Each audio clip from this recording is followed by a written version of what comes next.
Boa noite, boa noite. Acabamos de chegar, estamos junto aqui.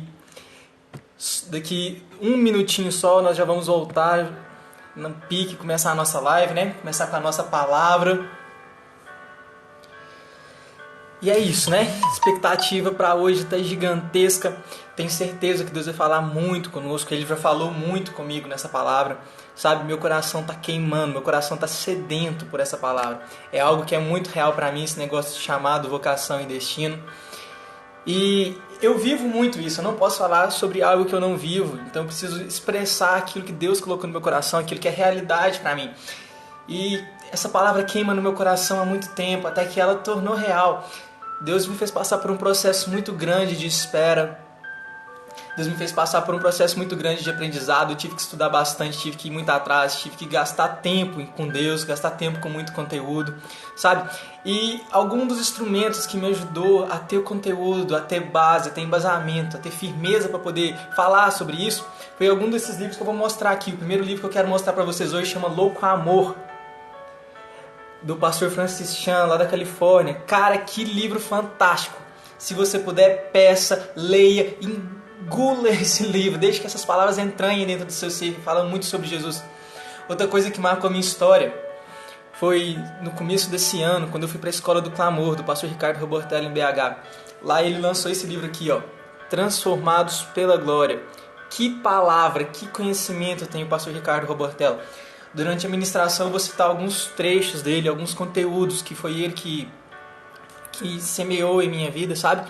Eu vou estar falando aqui sobre isso.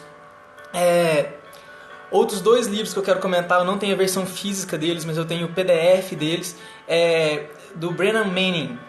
Quem já ouviu falar em Brennan Manning? Eu já ouvi falar em Brennan Manning.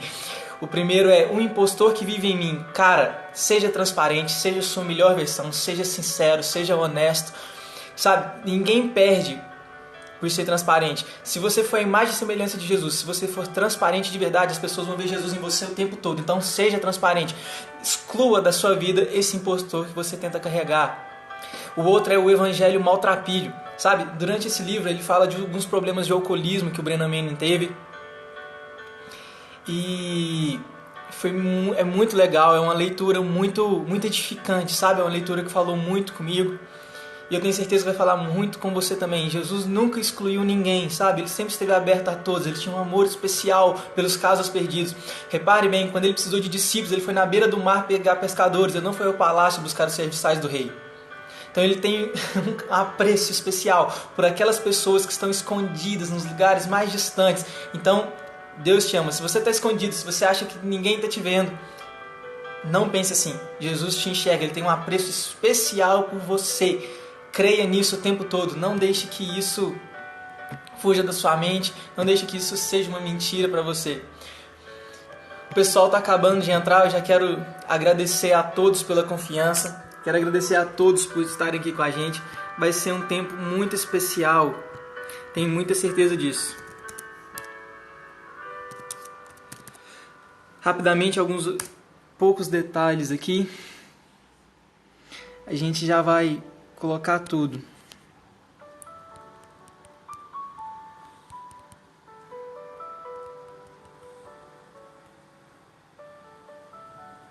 Esse é o tema da nossa mensagem de hoje, chamado Vocação e Destino. Coloquei aqui agora pra gente, para nós poder ir seguindo, para ninguém ficar perdido.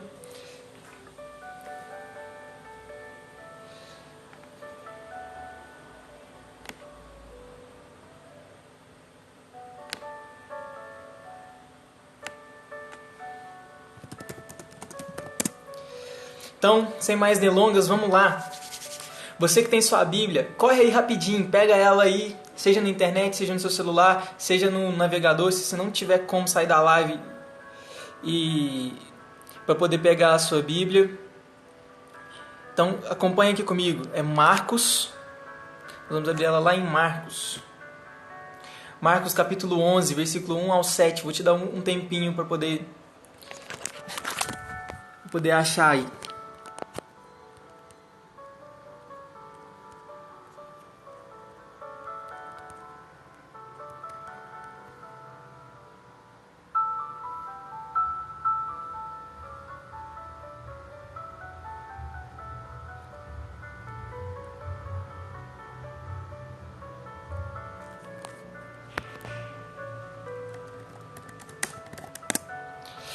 Tudo pronto?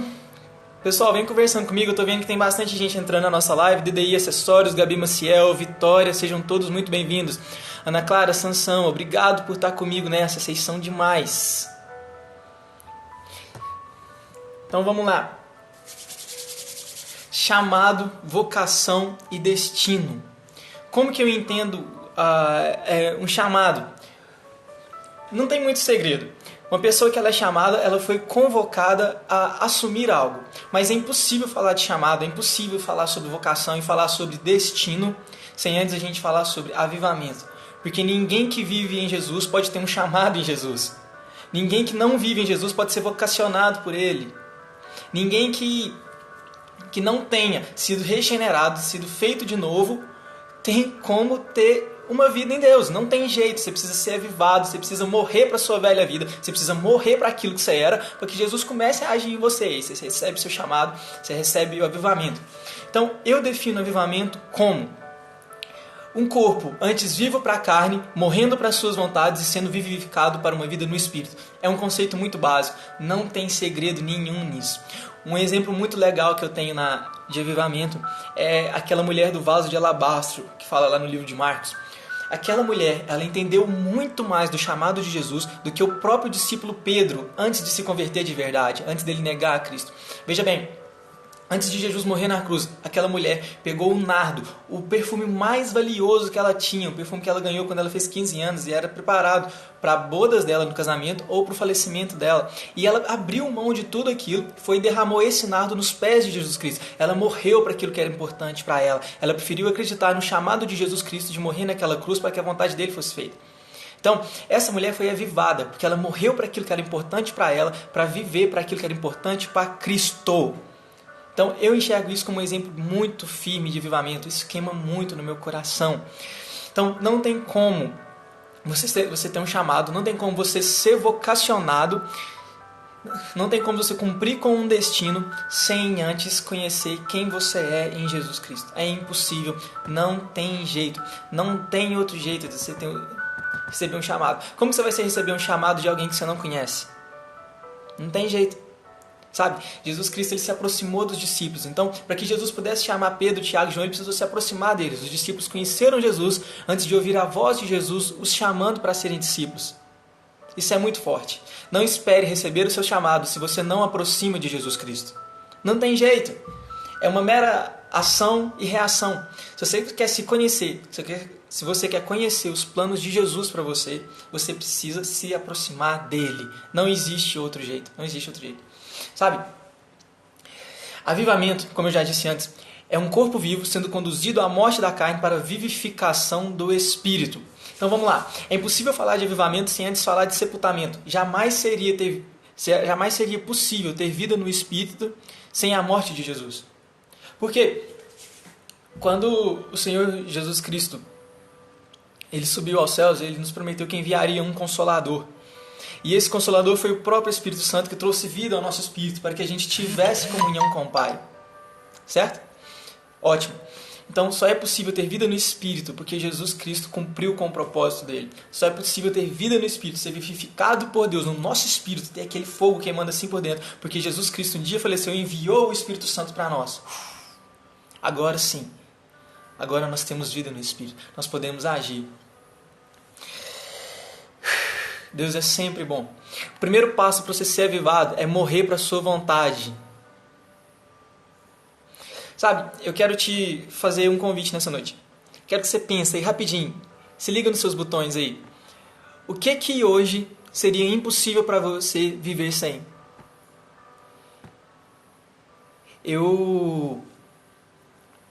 Quando eu me fiz essa pergunta algum tempo atrás, eu comecei a pensar o seguinte. Sabe, se Jesus Cristo estivesse passando agora na beira de uma praia e eu fosse o pescador, nos dias de hoje, e Jesus me convidasse para poder seguir Ele, eu não sei ao certo qual seria a minha reação, sabe? É claro que meu coração arderia pela vontade dele, mas o que eu pensaria? O que você pensaria se Jesus Cristo te chamasse para viver com Ele hoje? Tenho certeza que muita gente vai falar, eu iria na hora. Eu tenho certeza que se Jesus me chamasse, eu iria na hora, eu seguiria Ele mesmo e nada ia me tirar disso. Mas para pensar. Nos dias de hoje, se você estivesse na sua faculdade, se você estivesse no seu trabalho, se você estivesse servindo na sua igreja, Jesus passasse por lá e falasse: ei, larga tudo que você já viveu até hoje e vem viver comigo, e vem me seguir, o que você faria? Não ia dar tempo de voltar em casa para pegar toalha para tomar banho. Não ia dar tempo de voltar em casa para pegar sabonete para tomar banho na estrada, nem escova de dente. Como que você pregaria para as pessoas sem escovar o dente? Sabe? Eu comecei a pensar nessas coisas. E me deu um aperto muito grande no meu coração. Porque essas coisas realmente pesaram no meu coração, sabe? É algo muito básico. Eu tinha certeza que não faltaria alimento, porque, poxa, né? Jesus multiplicou pão e peixe. Que custa ele multiplicar pão de queijo, por exemplo? Que custa ele multiplicar café? Tenho certeza que comida não ia faltar. Mas e como que eu ia sair? Será que eu teria coragem de sair pelas ruas? Será que eu teria coragem de sair por aí anunciando o evangelho sem escovar os dentes? Sem tomar um banho? Será que as pessoas me aceitariam se eu não tivesse, como se diz assim, no ponto de verdade? Como que seria? Eu comecei a pensar isso, eu comecei a me acusar com isso, e eu olhei para mim e disse: eu ainda tenho muito o que melhorar. Eu ainda preciso ser mais parecido com o que Jesus foi. Então eu comecei a morrer um pouquinho assim pelas minhas vontades, sabe? Comecei a abrir mão de algumas coisas, comecei a abrir mão de um momento no futebol, comecei a abrir mão de um momento no meu Facebook, um momento no meu WhatsApp. Tudo isso porque eu enxerguei que realmente essa vida só vale a pena se fosse para ser vivida com Cristo. Pessoal que está entrando agora na live, um abraço para vocês. Já amo muito a vida de vocês. Fiquem conosco, por favor. Sabe, continuando a nossa palavra sobre avivamento, para que você tenha vida no Espírito, igual eu já disse antes, você precisa morrer para suas vontades. Então, se você morre para suas vontades, esqueça algo que chama ter o domínio sobre você mesmo. Você não tem mais domínio sobre as suas vontades quando o avivamento de Cristo atinge a sua vida. Você consegue entender a realidade disso? Se você se entrega para Jesus, se você fala: Pai, aqui está a minha vida, faz o que você quiser, você não tem mais o direito de assumir o controle. Se você passou o controle da TV da sua vida para Jesus Cristo, não espere que Ele te devolva isso para que você assuma o controle. Ou você se entrega de verdade ou você nunca se entregou. Ou é 100% ou não é nada, não existe meio termo. A própria palavra do Pai diz sim, sim, não, não. O que passa disso não vem dele. Então ou você se entrega 100% ou você não se entregou ainda. Sabe, olhe para você se ainda existe algum ponto que Jesus Cristo não entrou na sua vida, existe algum ponto que você não se entregou, ainda falta coisas a serem trabalhadas em você, sabe? É muito importante. Tem gente que tem mania de dizer: ai, eu abro mão disso, eu abro mão daquilo, mas sabe, Jesus, aqueles meus minutinhos ali, eles são meus, eu não entrego e eu não abro mão disso pra nada. Você já pensou se em 15 minutos diários você falasse de Jesus para as pessoas que estão ao seu redor, o quanto a sua realidade seria transformada? Eita! Se 15 minutos diários você saísse numa praça, se você sentasse com alguém que você não conhece e começasse a falar de Jesus, como estaria a sua sociedade hoje? As pessoas com as quais você se sentasse conseguiriam enxergar Jesus em você? Ou elas iriam conseguir enxergar a placa de uma igreja? Ou elas iriam conseguir enxergar uma religião? Ou eles iriam conseguir enxergar a própria essência do Cristo, o próprio Espírito Santo sendo manifesto de dentro para você e para fora? Como que ia ficar isso? Quero te convidar a pensar nessa noite. O que falta na minha vida se a entregar para que Jesus assuma o controle completo? Sabe, às vezes nós temos a mania de achar que nós somos organizadinhos demais, sabe?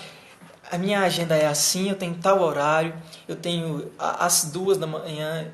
eu já preciso estar dormindo, porque às 8 eu acordo, às 9 eu já preciso estar no meu trabalho, e assim por diante, o dia todo organizadinho, todo cronometradozinho, e você sempre separa aquele períodozinho ali para poder tentar, né, para poder tentar fazer alguma coisa com Jesus. Mas sabe, se Jesus te pedisse o seu intervalo do café, você entregaria? Como que ia ficar isso? Seja sincero com você mesmo. Como que ia ficar essa situação? Às vezes nós somos tão organizadinhos, mas tão organizados que não damos espaço para o Espírito Santo nos bagunçar de uma maneira que ele mude a nossa concepção de vida. Sabe, quando Jesus te pedir para redecorar a sua casa, entregue e confie no bom gosto dele. Ele está fazendo segundo a sua própria vontade.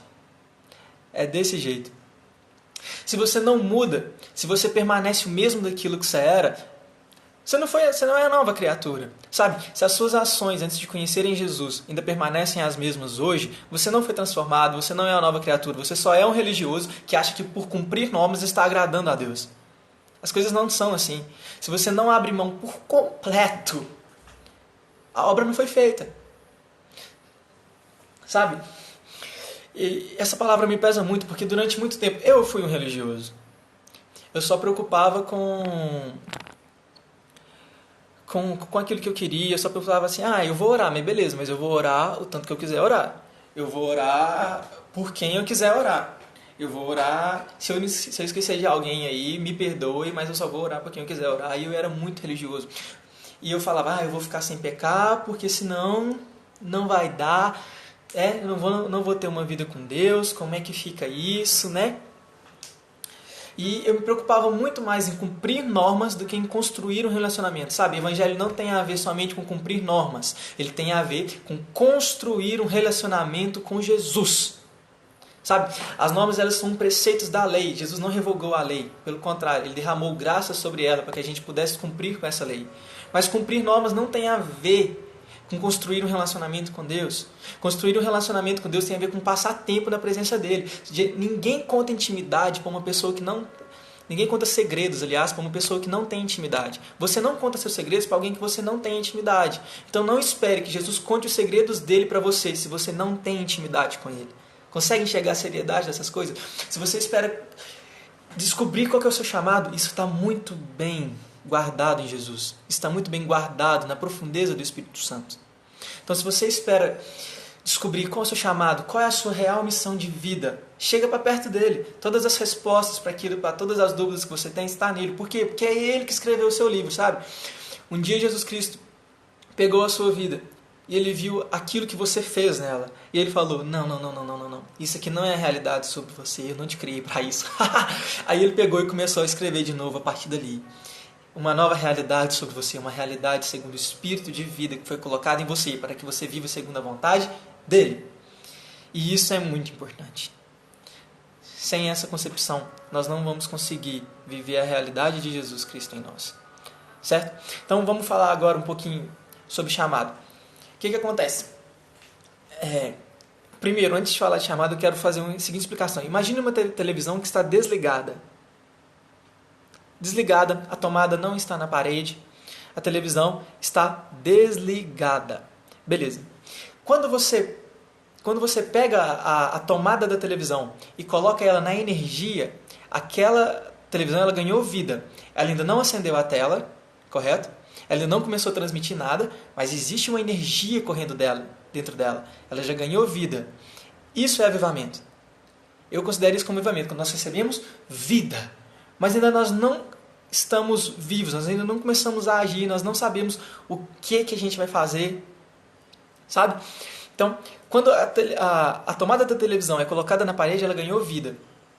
Quando a tela azul acende, ela foi desperta, ela saiu do modo do stand-by. Vocês conseguem visualizar isso? Tá de boa? Então vamos lá, repetindo. Colocou a televisão está desligada, tomada fora da parede. Colocou a tomada na parede, vida, avivamento. Mas ela ainda não acendeu a tela, ainda não sabe o que vai transmitir ali. Não sabe o que ela vai fazer. Então, beleza. Colocou ali avivamento, acendeu a tela azul, despertamento. Ela está pronta para realizar algo, ela está pronta para transmitir algo que ela ainda não sabe o que é. E quando ela começa a transmitir algo, aí vamos lá, colocou no canal Sport TV e começou a passar um jogo da seleção brasileira, chega na Copa, aí ela está cumprindo com o destino dela. Por quê? Porque uma televisão foi criada para transmitir alguma coisa. É assim com você também. Quando você recebe um chamado, a sua tomada é colocada na parede. Quando você acende a tela, você está cumprindo com uma vocação, porque você foi criado para aquilo. E quando você começa a realizar aquilo pelo qual foi criado, você está cumprindo com o seu destino. É assim a sua vida. Em qual estágio você está hoje? Você hoje está só com a tomada na parede? Você está com a tela azul? Tipo assim, eu preciso fazer alguma coisa, mas eu não sei o que é que eu preciso fazer ainda. Ou você já está fazendo aquilo que você foi criado para fazer? Como que está isso? Beleza. O maior exemplo de chamado, de cumprimento de chamado, para mim, que eu consigo enxergar assim todos os passos, que existe uma promessa de Deus sobre aquilo, que existe um cumprimento, que existe um tempo, que existe um preparo, foi a jumentinha que carregou Jesus Cristo. Vamos lá, rapidamente, abrir a Bíblia lá em Marcos, no capítulo 11, versículo 1 ao 7. Se você não tiver como abrir a sua Bíblia aí, não saia da live, por favor, eu vou ler com você. Então vamos lá, Marcos 11,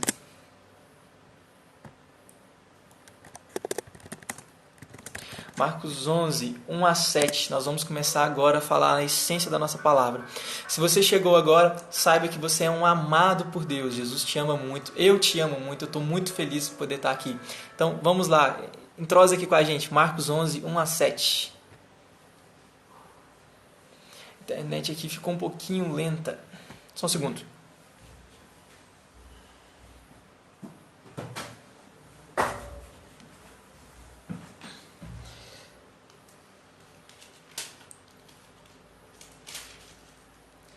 Livro de Marcos.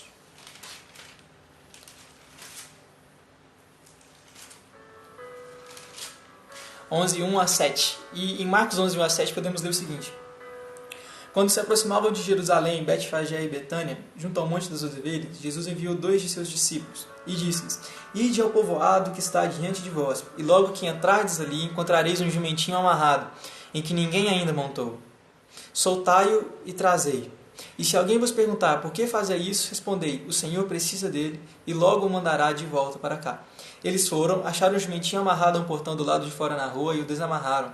E alguns do que ali estavam lhes perguntaram: o que fazeis soltando o jumentinho? Eles responderam como Jesus lhes havia mandado e deixaram que o levassem. Então levaram os jumentinhos ao Jesus, lançaram sobre ele os seus mantos e Jesus o montou e entrou naquela cidade em cima do jumentinho. Essa palavra fala muito comigo porque é o seguinte: se você já leu o livro de Zacarias, você vai ver que existia uma promessa que o Filho de Deus entraria na cidade de Jerusalém montado em um jumentinho.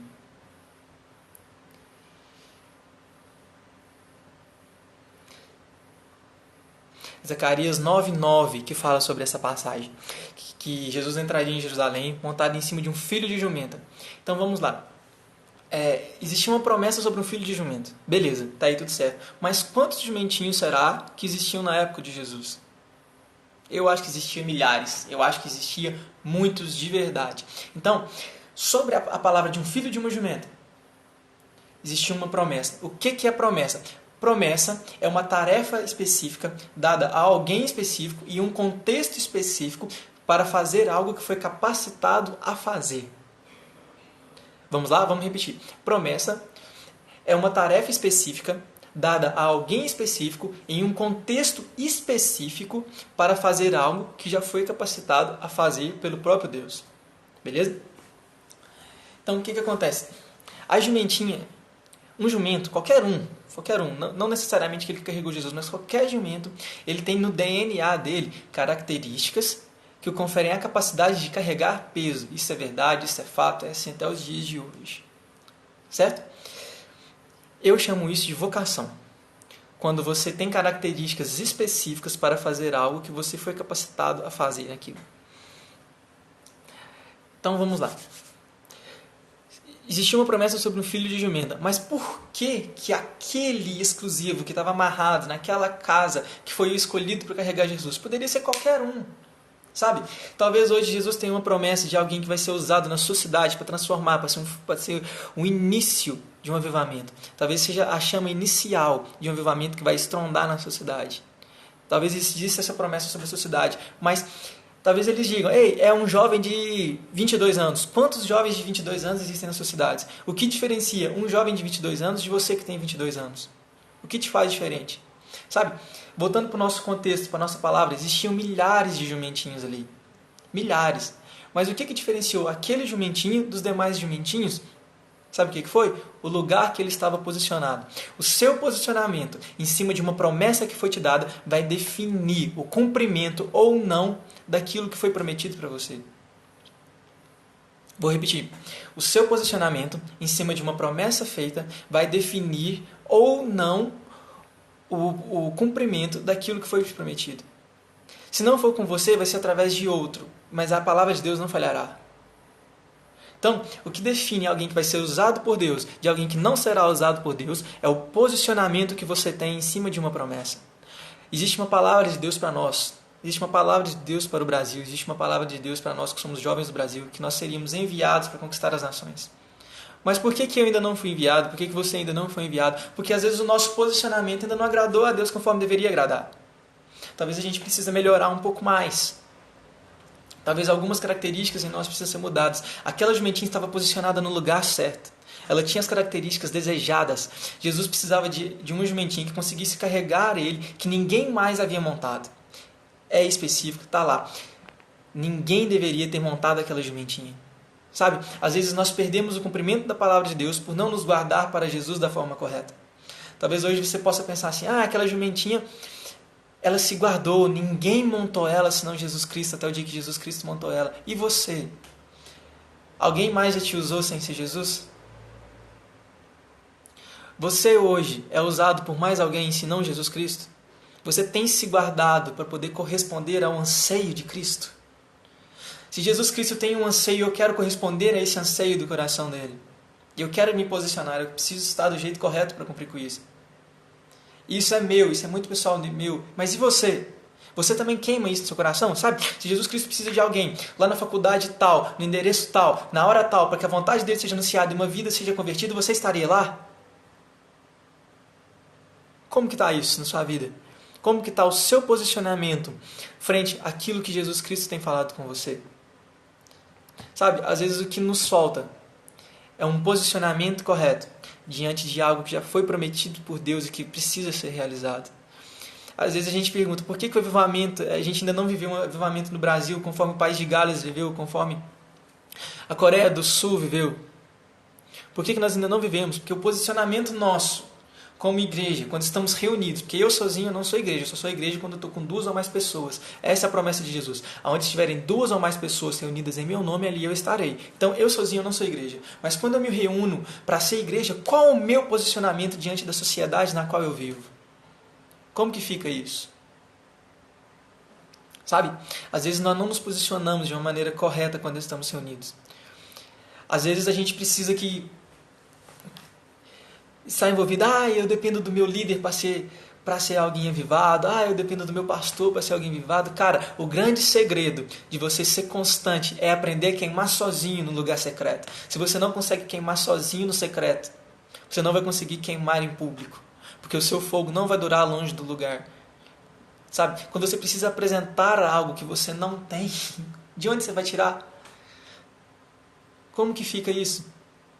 Me conta, se você precisa demonstrar, se você precisa do Espírito Santo para poder realizar algo, se você precisa do Espírito, da unção do Espírito Santo. Unção é capacitação para realizar algo impossível aos seus próprios olhos. Se você precisa dessa unção para poder realizar algo e você não recebeu ela no local secreto, como que você vai conseguir atuar nisso? Me conta. Não vai dar para fazer, vai ficar parado, moscão, angu. Não vai ter como. Então, firme-se no seu lugar secreto. Queime no secreto, para que você consiga agir em público, para que você consiga mostrar quem Jesus é em você e através de você nos locais públicos. Sabe, existe um clamor muito grande por obras de evangelismo em faculdades, por obras de evangelismo nas praças, para aqueles que ainda não foram alcançados ou aqueles que são marginalizados pela sociedade. E se existe esse clamor, por que ainda não correspondemos a esse clamor? Quanto ainda nos falta? O que ainda nos falta? Sabe? Eu fico imaginando, se eu fosse o jumentinho no lugar daquela jumenta, se eu estaria me posicionado no lugar correto. Sendo que nem hoje em dia, nos meus atuais tempos, eu consigo me posicionar do jeito correto. Você só vai descobrir o jeito correto de se posicionar quando você conhecer aquilo que está escondido no coração de Deus para que você entenda. Todos os segredos, os maiores segredos, todos os sonhos de Deus estão escondidos no coração dele. Se você não conhece o coração de Cristo, não espere fazer algo em nome dele. A maior perda de tempo é tentar fazer com excelência algo que não deveria ser feito. Se você faz bem algo que não precisaria existir, você fez algo inútil, cara. Sabe? Às vezes vamos colocar um exemplo. Às vezes a gente precisa construir um saneamento básico para uma cidade que não tem. Aí a gente vai lá e começa a dar voltinha de carro no redor da cidade, a gente dirige muito perfeitamente, não toma nenhuma multa. Mas com o que a voltinha de carro contribuiu com o nosso propósito principal? Não contribuiu para nada, foi só uma perda de tempo, foi só uma distração. Cuidado com as coisas que te distraem. Sabe? Não tenha medo daqueles que te perseguem. Tenha medo das coisas que te distraem, que te roubam do propósito. Se alguém está te perseguindo é porque você está atingindo o ponto correto que você deveria estar. Se alguém está atingindo é porque você está fazendo algo que alguém não gostou que fosse feito. Alguém contrário à vontade de Deus não gostou que fosse feito. Então não tenha medo das perseguições, tenha medo das distrações, não tenha medo daquilo que te persegue, tenha medo daquilo que te distrai, porque aquilo que te distrai tenta te impedir de cumprir, de manter o foco naquilo que precisa ser feito em Cristo. Sabe? Deus seja louvado. Deixa queimar, deixa queimar. Vamos queimar junto, vamos lá, vamos mudar a história dessa nação. Então, se você recebeu um chamado, você tem também uma vocação. Sabe, tem gente que é vocacionada para coisas específicas. O seu chamado ele sempre está alinhado com a sua vocação. Tá ali, ó, 10 a 10. O seu chamado está alinhado com a sua vocação. Sabe, tem pessoas que negam a vocação real dela. Porque quando a gente pensa em vocação para exercer chamado em Deus, todo mundo sempre pensa, eu preciso ser pastor, eu preciso ser missionário, eu preciso ser evangelista, eu preciso cantar, eu preciso fazer isso, eu preciso fazer aquilo. Cara, você já parou para pensar que Deus pode te chamar para ser um advogado? Já parou para pensar que Deus pode te chamar para ser um fisioterapeuta, um mecânico, um administrador de empresas? Por quê? Porque existem contextos específicos que a mensagem do Pai precisa chegar. E se você não for aquilo, a mensagem não vai chegar. Então o chamado não é só... Chamado não tem a ver com ter um púlpito para pregar. Chamado tem a ver com exercer aquilo que Deus colocou na sua mão para que fosse feito. Sabe? E tem muita gente negando o chamado. Tem muita gente que afirma que não conhece o seu chamado porque nega aquilo que Deus já vocacionou ele. Tem pessoas que são habilidosíssimas para serem contadores. Existem contadores habilidosos, contadores segundo o coração de Deus, sabe? E que negam esse chamado. Por que é assim? Por que a gente precisa estar sempre focado no púlpito, ao invés de estar focado no coração que precisa receber uma mensagem? O púlpito não precisa de receber uma mensagem, quem precisa receber uma mensagem é o coração que escuta o que vem do púlpito. Sabe? Eu tomei uma atitude na minha vida. A minha voz precisa dizer, mesmo que não tenha um púlpito para pregar. Sabe? Eu não preciso de um púlpito para falar aquilo que Jesus Cristo colocou no meu coração. Eu só preciso ter uma voz para falar aquilo que Jesus Cristo colocou no meu coração. Não é o púlpito que escuta, o púlpito não é uma vida que precisa ser transformada. Sabe? O púlpito não precisa de amor. Por quê? Porque ele é só um pedaço de plástico, um pedaço de madeira, eu não sei como que é o púlpito na sua igreja, mas as pessoas que estão lá, elas precisam de amor, elas precisam de palavra. As pessoas ao seu redor precisam de amor e de palavra. A Bíblia tem uma palavra que chama oikos. Oikos são as pessoas do seu círculo social. Esses oikos são as pessoas que Deus colocou por responsabilidade sua, para que você leve essas palavras para ela. Exemplo prático do que é oikos. Por exemplo, os seus amigos da faculdade são seus oikos. As pessoas que trabalham com você são seus oikos. As pessoas que já estudaram, que já tiveram contato com você, que você tem algum tipo de ligação com elas, são seus oikos.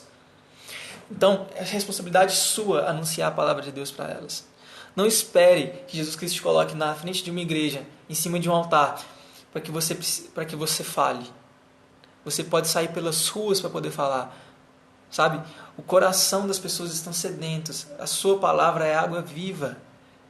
Então vá para cima, cara. Não perde tempo mais não. Seja a sua melhor versão. Seja o próprio Jesus Cristo anunciando a palavra dele através do Espírito Santo aqui na terra. Mas não perca mais tempo. Sabe? Porque se você recebeu uma promessa de Deus e você foi vocacionado, você tem capacitações para poder fazer aquilo, então você precisa cumprir com um destino. Sabe? Toda vez que eu falo em destino, as pessoas pensam que destino é um ponto no futuro que eu preciso atingir. Não, destino não tem a ver só com o futuro, destino tem a ver com a origem. Por quê? Porque se Deus te criou, a sua origem foi o céu. E se Ele te criou, Ele colocou um futuro para que você cumpra com Ele. Então Ele é o destino também. Então, destino tem a ver com o lugar em que você foi gerado, o jeito que você andou aqui na Terra e o que você cumpriu. Isso é o seu destino. Sabe, destino não é só um ponto futuro. Muita gente fica formada, eu preciso destravar o meu destino. Cara, seu destino já está destravado. Vai viver isso. Sabe, já está disponível. Toda a realidade do céu já está disponível na terra, através do Espírito Santo que fluiu através de nós. Não perca mais tempo esperando por algo que já foi te dado. Você pode ser muito melhor do que aquilo que você já foi. Não existe desculpa para você continuar errando. Não existe, não existe, não existe. Sabe, eu tenho uma palavra especial que Jesus Cristo ministrou para mim enquanto eu estava me preparando para essa live. Quantas vezes nós temos Alzheimer na nossa vida espiritual? Isso é muito sério. Aqui na minha casa, a minha avó foi diagnosticada com Alzheimer. E ela começa a enxergar coisas que a gente não enxerga. E ela fica muito brava porque ninguém mais está enxergando aquilo. Mas não é porque a gente não consegue enxergar, é porque aquilo não é real, é mero fruto da imaginação dela. E também ela começa a esquecer coisas que ela já viveu. Tem muita gente que tem Alzheimer na vida espiritual. Porque ou tem um sintoma que é começar a esquecer as coisas que Deus já fez nela, na vida dela e através dela, ou então começa a imaginar coisas que nunca foram reais. Você conhece alguém que começa a imaginar coisa que não é real para poder fugir daquilo que Deus tem para ela? Tem gente que enxerga intriga onde não existe intriga. Tem gente que enxerga abandono onde não existe abandono. Tem gente que enxerga rejeição onde nunca existiu rejeição. Essas pessoas, elas precisam ser curadas desse Alzheimer espiritual para elas poderem cumprir com o destino dela. Sabe, alguém doente não pode avançar. Se você é um líder doente, se você é um pastor doente, se você é uma pessoa doente, pare. Gente doente, lugar de gente doente é hospital, não é trabalhando. Você precisa ser curado, porque senão você vai gerar mais feridas em outras pessoas. Um médico que tem a mão aqui, machucada, ele não vai conseguir operar ninguém. Se ele for operar, ele vai gerar um machucado muito maior do que aquilo que ele tem. Ele precisa se curar primeiro para que ele esteja apto para poder fazer cirurgia. Senão não vai dar certo, vai dar ruim. Então, se você não está curado, não comece a trabalhar. Pare por um momento. Se entregue de verdade.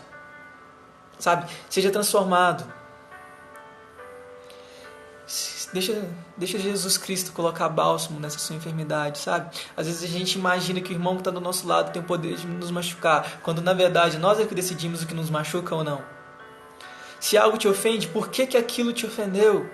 Sabe, se nós já morremos para o mundo, por que algo tão terreno, uma palavra não dura mais que 5 segundos para ser dita? Por que algo de 5 segundos vai tirar de mim a chance de fazer algo que vai durar por toda a eternidade? Não faz sentido. Você decide o que te machuca, você decide o que te fere. Não deixe que algo de 5 segundos roube de você a oportunidade de fazer algo que vai durar por toda a eternidade aos olhos de Deus.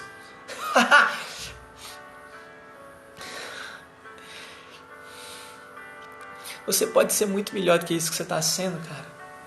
Não perde mais tempo. Mas para executar o seu chamado, para cumprir com o seu destino, eu enxergo que é necessário cumprir alguns passos. Eu vou falar sobre esses passos agora. Todo o processo, ele tem a ver com o seguinte, aqui, revelação. Guarda comigo. 4 passos para eu poder executar o meu chamado e a minha vocação. Revelação, identidade, autoridade e, por fim, fazer o serviço. Vamos destrinchar esses 4 passos agora. Repetindo rapidamente. Revelação, identidade, autoridade, serviço. Esses 4 princípios, eu aprendi eles com o pastor Ricardo Robortella. Ele me passou esses 4 princípios e eu mergulhei bem fundo neles para eu poder ter uma revelação maior disso. Então vamos lá. O primeiro passo é a revelação. Não adianta só você ter um chamado, uma vocação, se você não sabe onde exercer ele, correto? Então, se você tem a habilidade, igual eu disse, de ser um advogado, de ser um contador, procure saber em Deus o lugar correto que você vai exercer isso, sabe? Essa é a revelação. Revelação é descobrir o meio correto, o lugar certo para você executar a sua missão, sabe? A identidade é algo que é muito real. A identidade é você por completo. A sua identidade diz respeito a você, cara. Nossa, sem a sua identidade, você não vai conseguir ter autoridade para executar um serviço. Você precisa de uma identidade para que você tenha autoridade para poder conseguir um determinado serviço. Eu vou exemplificar. Presta atenção. Um policial. O que afirma que a identidade dele é realmente policial? O que afirma que um policial é um policial? É o distintivo, correto? Sem um distintivo, o policial tem autoridade para cumprir com o serviço de prender alguém? Não tem. Então, se você não tem uma identidade firmada, não espere ter autoridade para executar um serviço. Você precisa ter uma identidade firmada. Gente que tem identidade firmada não perde tempo no que as pessoas afirmam sobre elas. Quem sabe quem é não perde tempo tentando ser aquilo que as pessoas pedem para ela ser. Se você não tem uma identidade firmada, não espere ter autoridade para executar um serviço. Tal qual um policial sem distintivo, sem a identidade dele, não consegue cumprir com a ordem de prender ou soltar, você também, sem a sua autoridade, não consegue cumprir esse serviço. Pergunte em Deus o seguinte: Deus, onde está a minha real identidade? Sabe? Às vezes nós perdemos a nossa real identidade porque nos recusamos a ser aquilo que Jesus Cristo quer que a gente seja. Sabe? Qual que é a patente da sua identidade de cidadãos do céu? É o Espírito Santo que age em você. Essa é a sua patente, esse é o seu distintivo. Como que eu posso andar no sobrenatural aqui na terra? Porque eu tenho um distintivo, que é o selo do Espírito Santo ficado em mim. Então eu tenho autoridade para expulsar demônios, eu tenho autoridade para efetuar curas. Eu posso cumprir com isso. Sabe? Às vezes o que nos falta para executar alguma coisa é ter a nossa identidade firmada.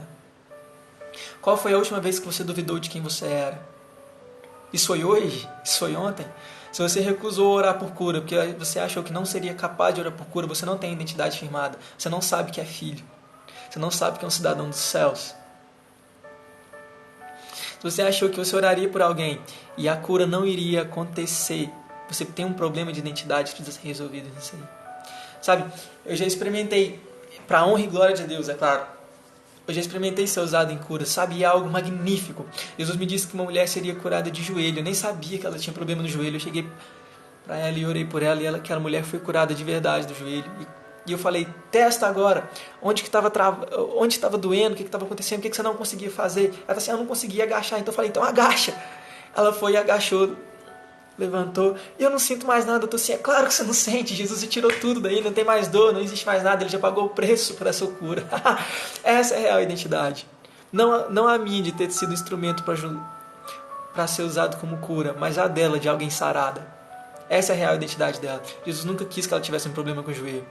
Às vezes quando a cura não acontece, a gente tem mania de falar: ah, Deus não quis te curar, ou então Deus teve propósito na sua enfermidade. Cara, Jesus Cristo morreu para que não existisse dor nem nada. Por que Ele teria propósito em algo que te traz sofrimento?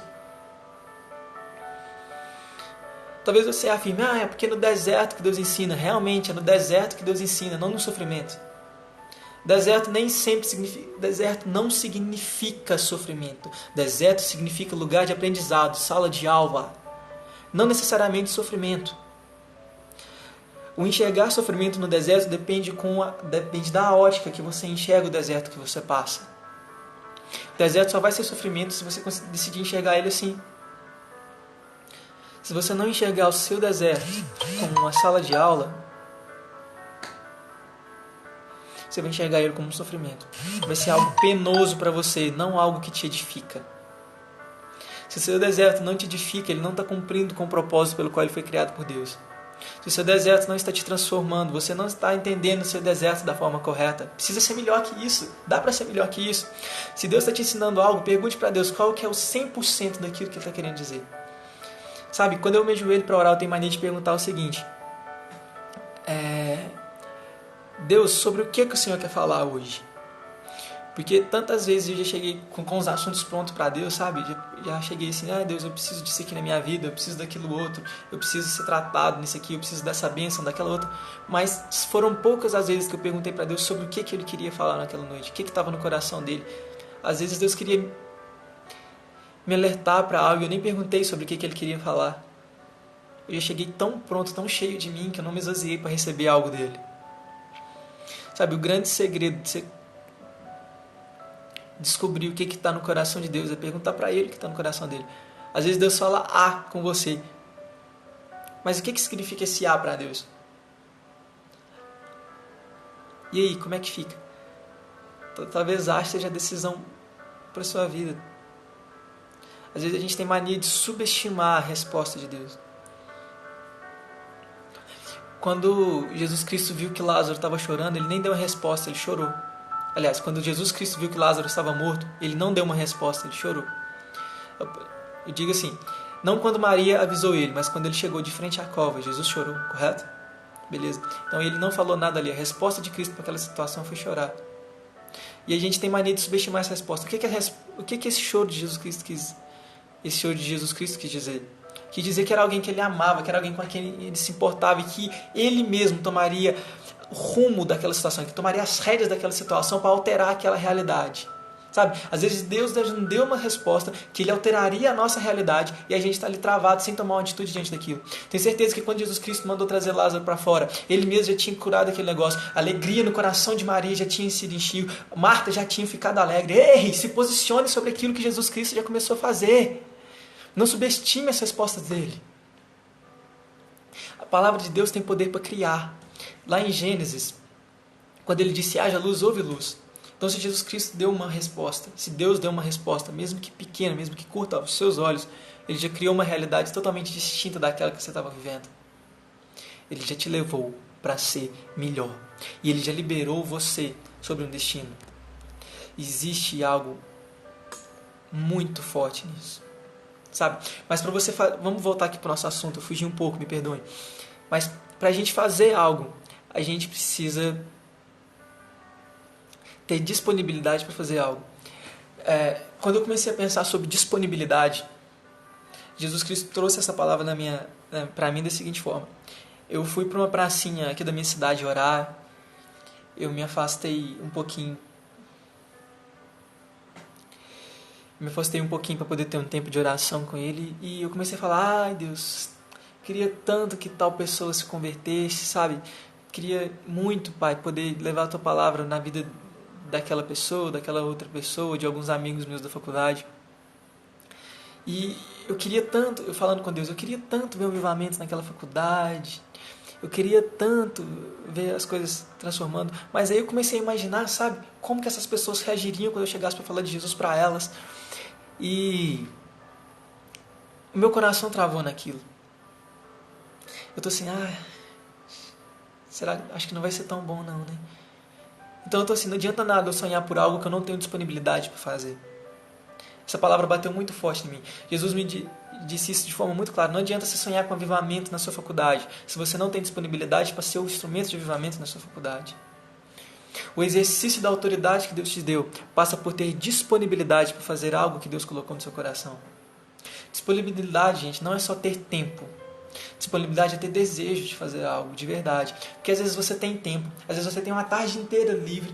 Sabe, você pode muito bem sair por aí, você tem 4 horas da sua tarde livre para poder ir para uma praça, para poder pregar. Mas você não faz. Então disponibilidade não é questão de tempo, é questão de desejo. É questão de ter um fogo que queima dentro de você, que te faz a fazer isso. Já parou para pensar? Repare na sua vida. Na maior parte do tempo que você não tem nada para fazer, você quer começar a fazer alguma coisa? Não quer. Não adianta porque não quer. Na maior parte do tempo que você não tem nada para fazer, você quer continuar sem nada para fazer. Então isso não é disponibilidade. Você só tem tempo. Ter tempo é diferente de ter disponibilidade. Sabe? E quando você é vocacionado para fazer algo, você tem esse desejo. Esse desejo se chama vocação, na verdade. Vocação é o desejo ardente de realizar algo que você foi capacitado no seu DNA para fazer. Aquela jumentinha foi capacitada para carregar peso. Você foi capacitado para ser o melhor naquilo que você faz bem. Então, essa é a sua vocação. Então, quando a sua vocação encontra uma disponibilidade, encontra uma identidade para um exercício de autoridade, você começa a ter serviço. Aí você pode executar a sua tarefa. Sabe? Aí você tem o seu destino liberado, você consegue cumprir com ele de verdade, sabe? Na sua origem até o seu fim. E, rapidinho aqui, deixa eu só passar a página para baixo.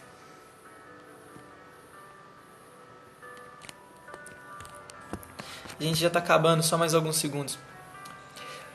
E quando eu penso em serviço, penso em fazer algo para Deus, antigamente, a minha primeira concepção em crescer na fé era o seguinte: eu preciso ir mais vezes no templo. Eu até publiquei eu não, né? O pessoal do Los Manos, meus maninhos, estamos juntos, publicou um One Moment falando sobre isso. Que todas as vezes que eu pensava em crescimento espiritual, todas as vezes que me falavam sobre crescimento espiritual, as pessoas começavam a ir mais vezes na igreja, mais vezes nas reuniões do templo. Isso é muito legal, não tem nada de errado com isso.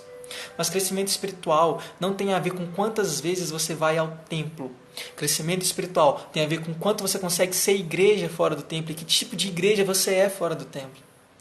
Todas as vezes que você está reunido com alguém, seja seu amigo ou não, você está sendo igreja, porque você está em dois, então Jesus Cristo está ali. O que Jesus está vendo quando você está reunido? Que tipo de igreja que você é quando você está reunido com alguém?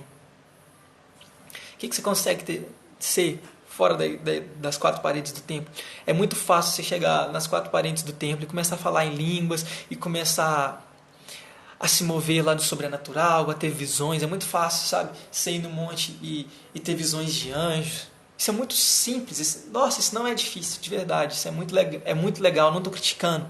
Já deixo claro que eu não estou criticando. Eu acho isso muito legal. Mas fora das quatro paredes do templo, você consegue fazer isso também? Você consegue ver anjos no seu dia a dia? Você consegue ver anjos dentro da sua casa?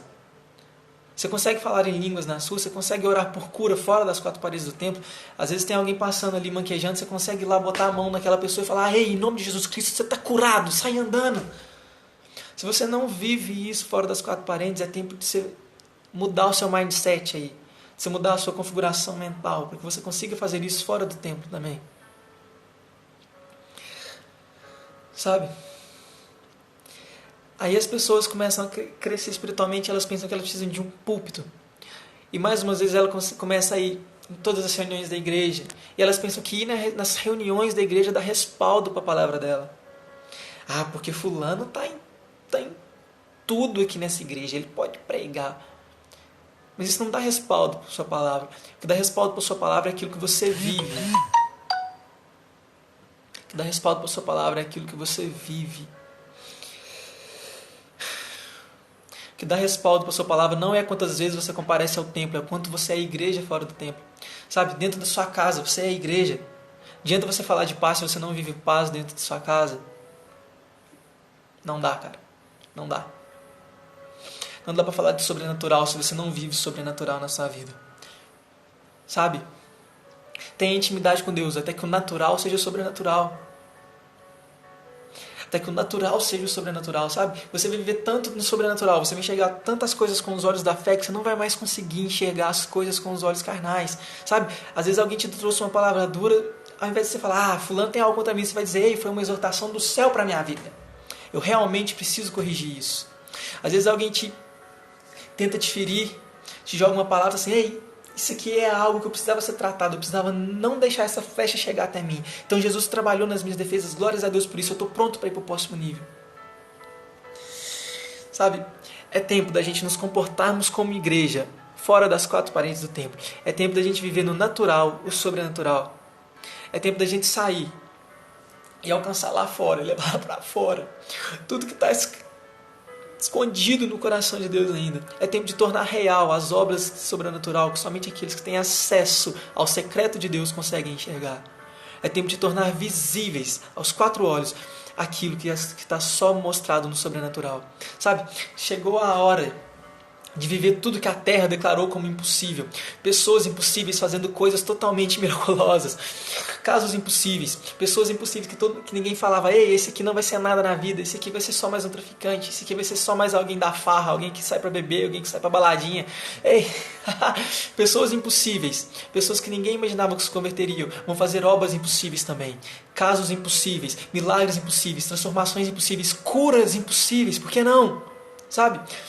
Os céus nunca preocuparam muito com as opiniões formadas na terra. Os céus nunca preocuparam com as opiniões da terra sobre você. Eles sabem muito bem quem você é, porque Deus contou para todos eles que estão lá no céu.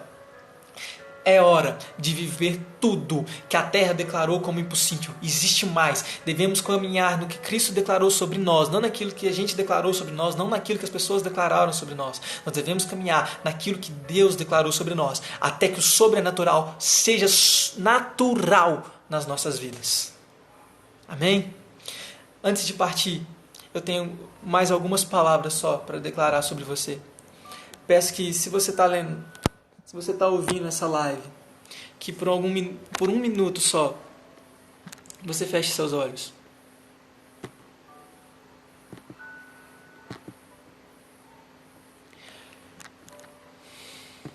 Por um minuto somente. Por favor, feche seus olhos.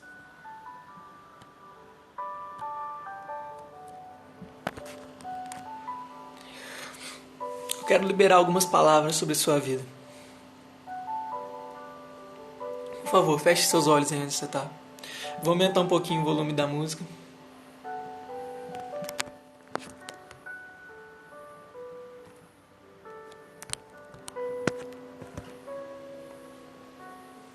Sabe, durante muito tempo da sua vida, várias pessoas te julgaram. Várias pessoas apontaram um dedo por você sem te conhecer direito. Elas afirmaram sobre você palavras que Jesus Cristo nunca afirmou sobre você. Sabe, sua vida é como um livro. E elas pegaram as primeiras páginas desse livro, os primeiros capítulos dela, e tomaram aquilo como uma verdade completa sobre o seu livro. Sobre você, julgaram todo o seu conteúdo, tudo aquilo que você é, sem te conhecer por completo. Sabe? Mas o autor que escreveu a sua história sabe muito bem quem você é. Ele não vai desistir daquilo que ele escreveu em você porque alguém pensa algo diferente do que ele fez em você. Sabe, existe um destino novo. Deus é quem vai estar escrevendo isso. A caneta de Deus que escreveu a sua história ainda continua sendo segurada pela mão dele. Não desista daquilo que queima no seu coração. Não desista do plano de Deus para você.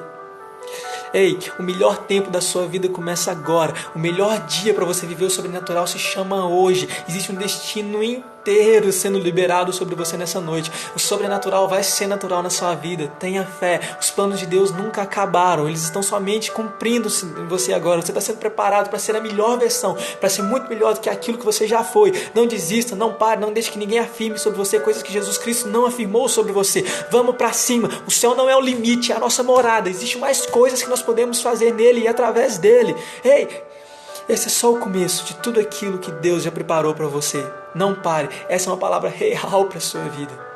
Sabe, existe 21 pessoas assistindo essa live nesse momento e elas foram escolhidas por Deus para escutar tudo isso que tem sido dito. Que Deus abençoe sua vida. Que o poder do Pai e a graça do Altíssimo caiam sobre ti nessa hora. Que os dons do Espírito Santo e o fluido sobrenatural sejam constantes em você. Que o próprio Espírito Santo agora ative no seu interior as chamas que queimam pela vontade do Pai. Assim como a sarça ardeu, assim como o Espírito Santo desceu e novas realidades foram criadas. A sarça ardeu e a realidade de Moisés foi transformada. O Espírito Santo desceu e a realidade de toda a humanidade foi transformada a partir de então. Que isso aconteça também na sua vida agora. Que o Espírito Santo desça, que novos sonhos sejam entregues na sua vida. Que novos destinos sejam destravados nessa noite. Em nome de Jesus Cristo. Existe um sobrenatural sendo liberado agora. Que os céus se abram sobre a sua casa, sobre a janela do seu escritório, sobre a janela do seu trabalho, da sua faculdade, onde quer que você esteja agora. Que você experimente o mover de Deus no sobrenatural, em nome de Jesus Cristo. Que Deus abençoe sua vida. Tamo junto.